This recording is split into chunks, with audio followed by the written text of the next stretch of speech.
Welcome to Angie's Ales on the Brew Nut. Today's episode, we're going to be talking about drinking coffee. What? In today's episode, we're going to talk about making bourbon. In this episode, we're going to be talking about drinking bourbon. In today's episode, we're going to talk about making crystal meth.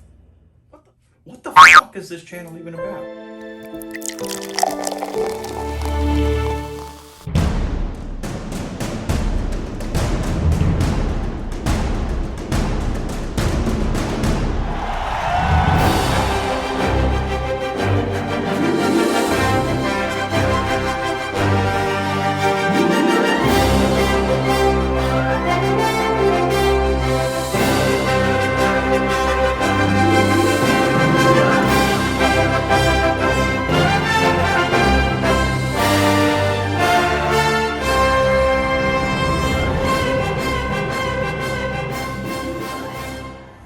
Hey y'all, welcome to Angie's Ales. Today's episode we're going to talk about transferring beer closed loop, oxygen free. So what you have in front of me is I have a Sanke keg, and I already have it pressurizing with about 5 psi of pressure. So 5 psi is coming in from my regulator, going into the unit. From the unit, it's unpressurizing the surface. This keg is actually not filled with beer. This keg is actually filled with sanitizer, but it's the same process regardless. So however you're going to do this, I'm going to transfer this the sanitized or the sanitizer from the sanitized keg, and I'm going to move it over to my Sanke keg. All right, so you're going to have to relieve pressure. So you could, since this is not beer and you're not worried about getting oxygen involved in it after post-carbonation or during carbonation, is you could just open this top of your Corney keg, okay?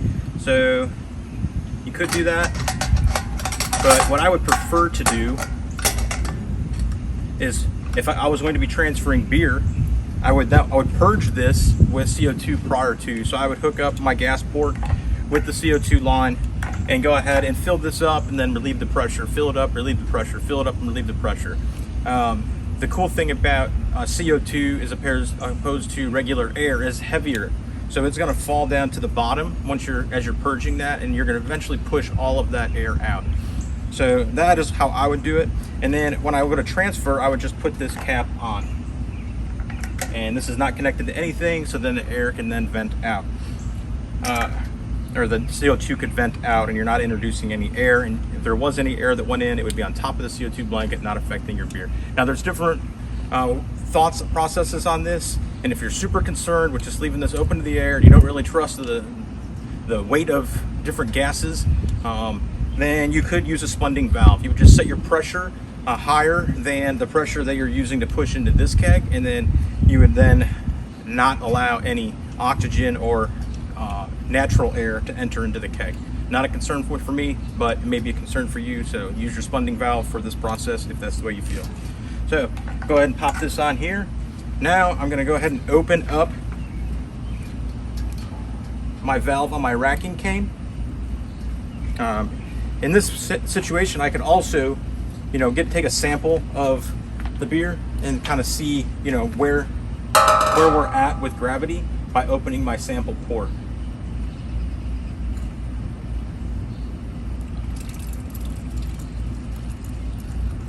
So it's using that CO2 pressure to go ahead and pull out some sanitizer.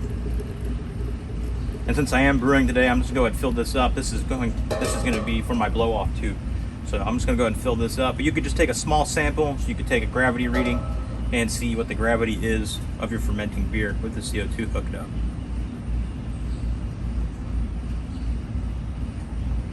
That's good.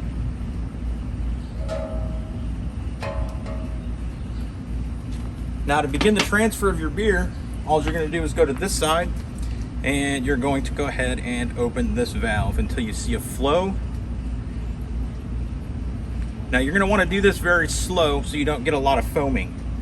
Okay, you'd end up with a lot of foaming if you went too fast. So that's what's nice about an adjustable flow valve here with the needle valve on it, is you can adjust the flow to prevent any foaming going in, especially if you are transferring a carbonated beer. You're going to want to go very slow with a very low PSI to push it. Otherwise you're gonna have a foaming issue, and then you're gonna have a half a keg of beer and a half a keg of foam, and it's gonna be coming out your relief valve port.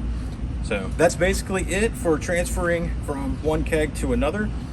If you're doing 11-gallon batches and you're moving to a Corney keg, obviously you're probably wondering, how do you know when it's full? So I just wait until the dip tube comes out here. If you're using a spunding valve, you probably wouldn't want to do that because you don't want to get that liquid up into that spunding valve, and then you have to take it all apart, clean it, and get all that stuff out of there. So another method is to use weight.